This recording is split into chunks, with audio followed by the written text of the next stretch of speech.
ಹೆಂಗೋ ಅದು ರಕ್ತ ಹೆಂಗೋ?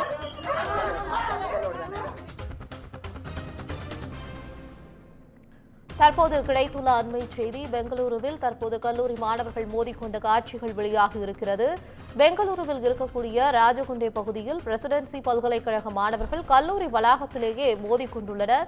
இந்த காட்சிகள் தற்போது கிடைத்துள்ளது. ஹெல்மெட், கற்கள் மற்றும் கையில் கிடைத்த பொருட்களை எல்லாம் வைத்து மாணவர்கள் ஒருவரை ஒருவர் தாக்கிக் கொண்டதால் பரபரப்பு ஏற்பட்டிருக்கிறது. இதுகுறித்த கூடுதல் தகவல்களை வழங்குவதற்காக செய்தியாளர் கிரண் இணைப்பில் இருக்கிறார். வணக்கம் கிரண், எதற்காக இந்த தாக்குதல்? கூடுதல் விவரங்கள் என்ன? வணக்கம் பவித்ரா. நிச்சயமாக பல்கலைக்கழக மாணவர்கள் ஒருவரை ஒருவர் ரத்தம் வழிய தாக்கிக் கொண்ட சம்பவம் இணையத்தில் வைரலாகி வருகிறது. பெங்களூரு ராஜகுண்டே பகுதியில் உள்ள பிரசிடென்சி பல்கலைக்கழகத்தில் பயிலும் மாணவர்கள் கல்லூரி வளாகத்திற்குள் ஹெல்மெட், கற்கள் மற்றும் கையில் கிடைக்கும் பொருட்களை எடுத்து ஒருவரை ஒருவர் தாக்கிக் கொண்டனர். இதன் காரணமாக கல்லூரி வளாகத்தில் பரபரப்பான சூழ்நிலை காணப்பட்டது என்றே கூறலாம். இதனையடுத்து கல்லூரியின் பாதுகாவலர்கள் கல்லூரி வளாகத்திற்குள் சண்டை போட வேண்டாம், வெளியே சென்று விடுங்கள் என அறிவுறுத்தியதாக தெரிகிறது. அதனைத் தொடர்ந்து கல்லூரி மாணவர்கள் கல்லூரியிலிருந்து வெளியே வந்த பிறகும் சண்டை போட்டுக் கொண்டே இருந்தனர்.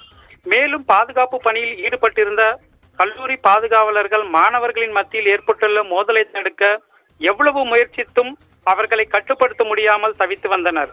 மேலும் கல்லூரி மாணவர் ஒருவரை ஒருவர் தாக்கிக் கொள்ளும் காட்சியை சக மாணவர் ஒருவர் தனது செல்போனில் வீடியோவாக பதிவு செய்து சமூக வலைதளங்களில் வெளியிட்டுள்ளார்.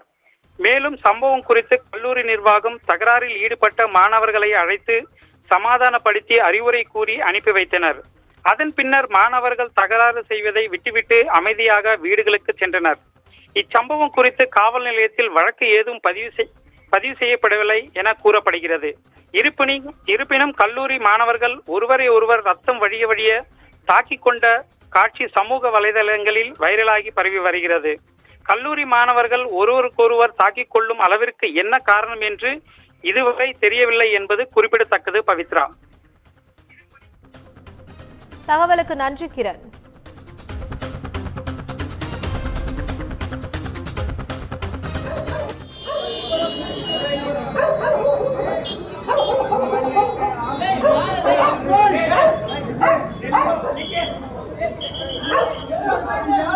ಹೆಂಗೋ ಅದು ರಕ್ತ ಹೆಂಗೋ? ಚಾಕು